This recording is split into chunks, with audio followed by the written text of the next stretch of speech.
Ó Pai amado, bendito seja o teu nome, Senhor. Obrigada por mais esse momento aqui, Jesus. Obrigada, Senhor, por teu cuidado. Mais um dia na nossa vida, tua misericórdia se renovou sobre nós e por isso nós estamos aqui, Senhor, pela tua permissão. O Senhor não nos deve nada, Senhor. Nós temos muito mais que nós precisamos, Pai. Nós te agradecemos, meu Pai, por tua infinita graça e misericórdia, Deus.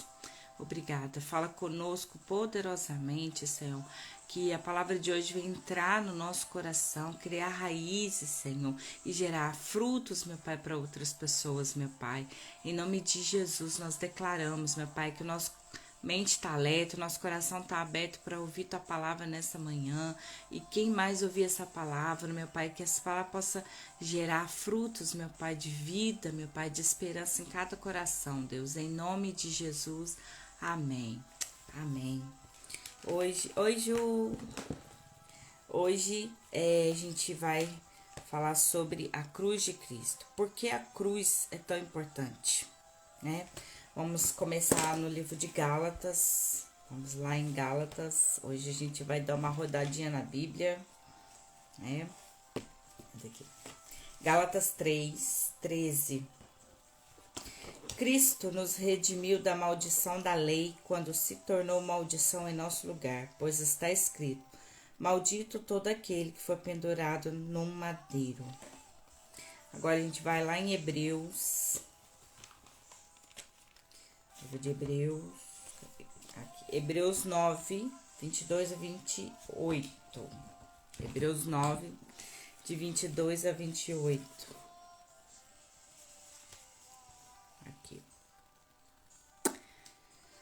De fato, segundo a lei, quase todas as coisas são purificadas com sangue, e sem derramamento de sangue não há perdão. Portanto, era necessário que as cópias das coisas que estão nos céus fossem purificadas com esses sacrifícios, mas as próprias coisas celestiais com sacrifícios superiores. Pois Cristo não entrou em santuário feito por homens, uma simples representação do verdadeiro. Ele entrou nos céus para agora se apresentar diante de Deus em nosso favor. Não, porém, para se oferecer repetidas vezes a semelhança de um sumo sacerdote que entra no lugar santíssimo, todos os anos com sangue alheio. Se assim fosse, Cristo precisaria sofrer muitas vezes desde o começo do mundo, mas agora ele apareceu uma vez por todas no fim dos tempos para aniquilar o pecado mediante o sacrifício de si mesmo. Glória a Deus. Da mesma forma como o homem está destinado a morrer uma só vez e depois disso enfrentar o juízo, assim também Cristo foi oferecido em sacrifício uma única vez para tirar os pecados de muitos, e aparecerá uma segunda vez, não para tirar o pecado, mas para trazer a salvação aos que o aguardam. Amém, glória a Deus. Então hoje a gente está falando sobre a cruz de Cristo. Eu confesso que eu tinha um pouco de dificuldade para entender isso, acho que eu já até falei isso aqui, né? Que assim, eu pensava assim, por que da cruz, né? Porque assim, eu não ia morrer, por que eu sou salva da cruz se hoje em dia não existe mais morte de cruz, né? Eu pensava dessa forma e eu tinha, mesmo cristã, muitos anos eu tinha essa dificuldade de entender, né?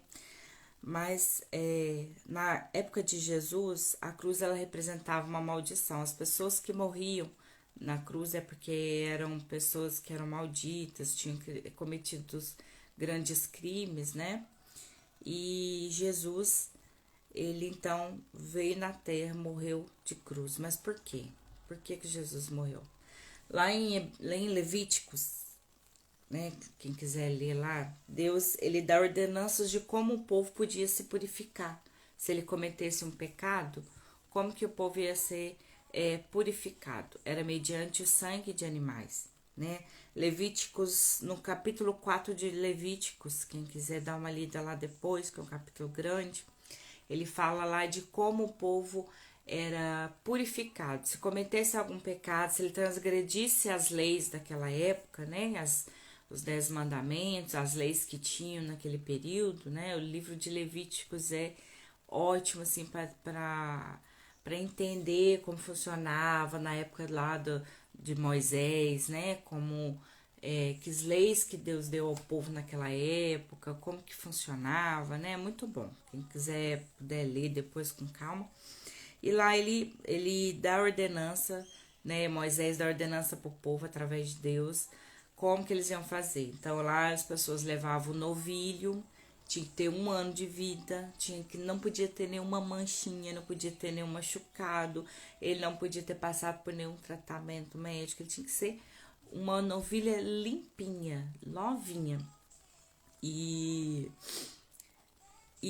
ali ele apresentava diante do sacerdote, e o sacerdote ele, né, matava aquele animal e ele aspergia o sangue lá em oferta ao Senhor, né, como para purificar dos pecados. E era assim que era feito. Então, Jesus, ele veio à terra para fazer esse papel do novilho. O sangue de Jesus na cruz, a morte dele na cruz, o sangue dele que derramou no chão ali, cada dor, cada sofrimento, né? Foi passada uma espada na lateral de Jesus, né? Então ali houve um derramamento de sangue. Então a morte de Jesus, ela simboliza esse purificar. Deus, quando ele olha para a terra, Deus é muito santo, Deus é santo, né? A Bíblia diz lá em Pedro que Deus, ele é santo e que 24 horas tem anciões lá, anjos dizendo santo, santo, santo o tempo todo, né? Ele é santo. E Deus, ele não consegue olhar para nós e ver pecado. Deus não olha para o pecado, Deus abomina o pecado, né? Lá em Hebreus 1:13, vamos lá, onde fala sobre isso, que Deus abomina o pecado. Hebreus 1:13. Hebreus não, Abacuque. Notei errado aqui. Abacuque 1:13. Teus olhos são tão puros que não suportam ver o mal. Não podes tolerar a maldade. Então, porque toleras perverso, porque ficas calado, enquanto os ímpios devoram os que são mais injustos. Mas vamos pegar esse pedaço. Teus olhos são tão puros que não suportam ver o mal. Oi, Conceição. Então, a morte de Jesus na cruz, o sangue derramado nos purificou.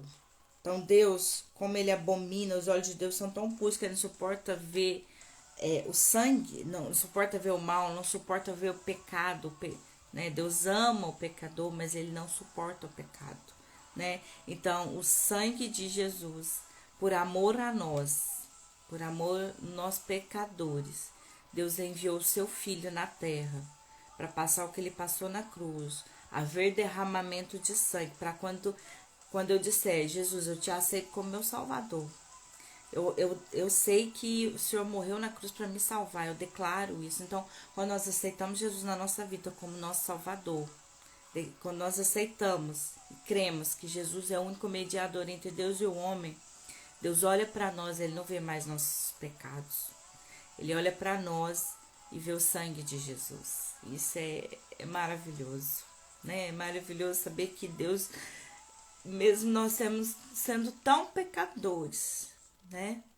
Lá no Éden, quando Adão pecou, Deus já tinha todo um planejamento de salvação para nós, né? Quando ele disse que o filho da mulher ia pisar a cabeça da serpente, ele estava falando de Jesus, né? Ele estava falando que havia um homem santo, puro, filho dele, que nasceu de mulher, né? Por isso que Deus usou a vida da Maria, para ela ser uma intermediadora, né? Para trazer Jesus, até porque era necessário que Jesus viesse como homem, né? Então ele tinha que passar por esse processo de uma criança, de nascer, de ser cuidado, né?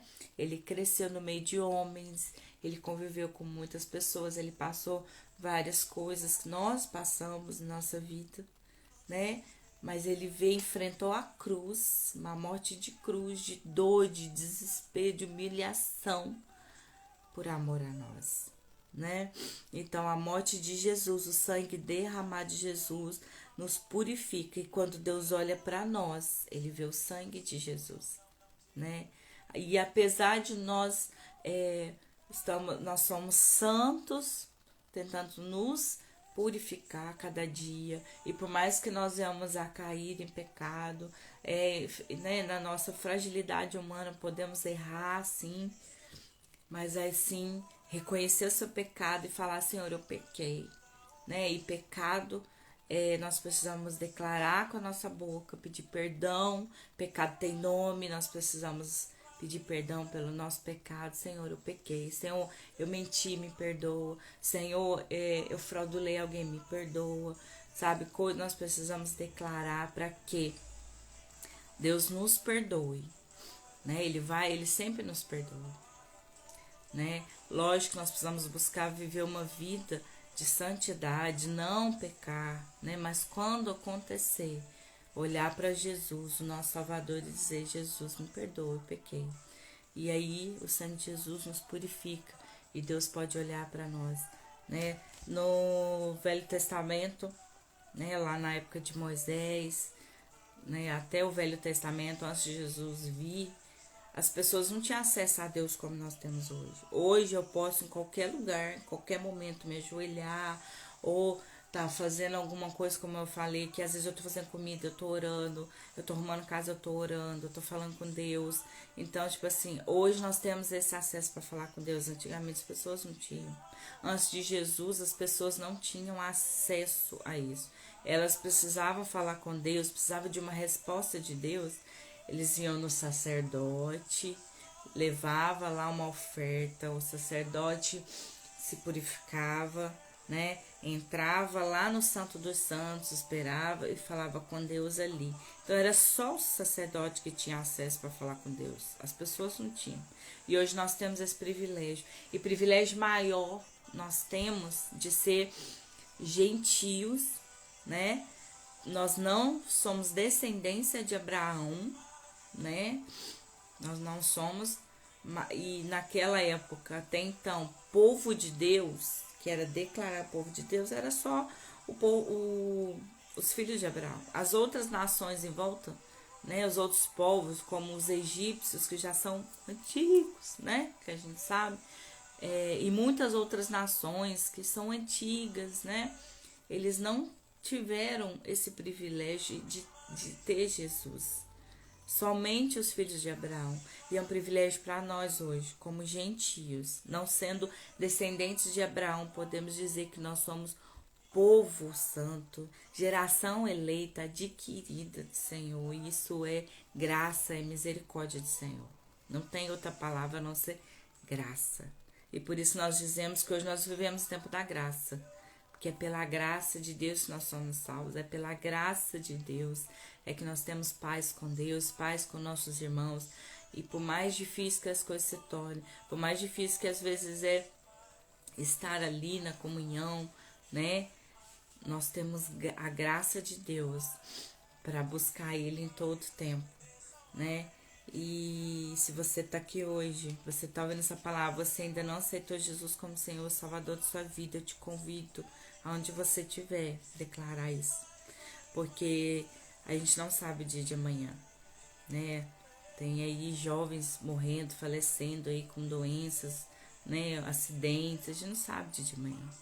A gente está vendo cada dia mais se cumprindo as palavras de Jesus, né? Lá de Mateus 5, lá, é Mateus 5 que fala sobre a volta, né? A Bíblia está se cumprindo, o Apocalipse está se cumprindo cada dia mais, os tempos estão findando, é cada coisa que a gente vê, né? E a Bíblia mesmo diz que o relógio de Deus é Israel, né? Então, e cada dia que a gente vê as promessas, as profecias se cumprindo, Jesus está voltando. E existe uma promessa de vida eterna com o Senhor para aqueles que foram lavados e redimidos no sangue de Jesus. Há uma vida eterna preparada para nós. Há um céu, uma cidade santa sendo preparada para nós. E nós precisamos estar com o nosso coração purificado, lavar nossas vestes lavadas em Jesus, para que nós possamos, se Jesus voltar hoje, nós possamos ir para as bodas do Cordeiro com ele nos céus. Amém? Então vamos orar que essa palavra penetre os corações, né? É uma palavra assim que precisa chegar em outras pessoas. Vamos orar para que muitas pessoas recebam Jesus, que pessoas sejam tocadas, tenham a vida, Raquel, que muitas pessoas tenham a vida transformada, tenham a vida cheia do Senhor. Amém? Vamos orar então. Pense em alguém aí que você peça o Espírito Santo para te lembrar de uma pessoa que precisa ouvir essa palavra, né? Que precisa ser tocada, que essa pessoa seja tocada pelo Espírito Santo, né? Vamos orar pelas nossas crianças, tá tendo tanto ataque, né? Agora que a gente ficou sabendo que aqui em Casimiro uma criança foi assassinada, gente, de novo, né? O inimigo tem atacado forte as crianças, vamos continuar orando. Vamos orar pelo Congresso dos Homens, que vai haver esse mês agora de novembro na nossa igreja. Vamos orar pelas lideranças das igrejas aqui no Brasil, para Deus fortalecê-las, amém? Ó Deus bendito e amado, louvado seja o teu nome, Senhor.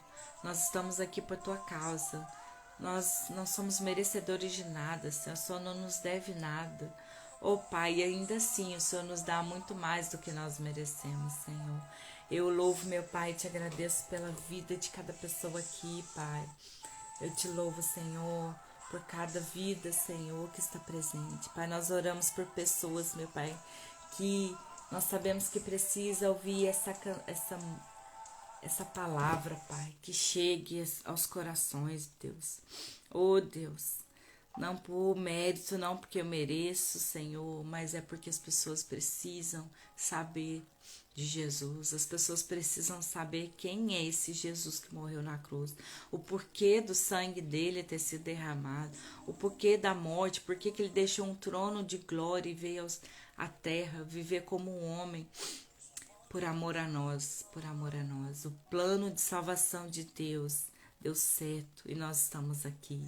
É por tua graça, Deus, porque nós não somos merecedores. Oh, Deus, louvado seja o teu nome, Senhor.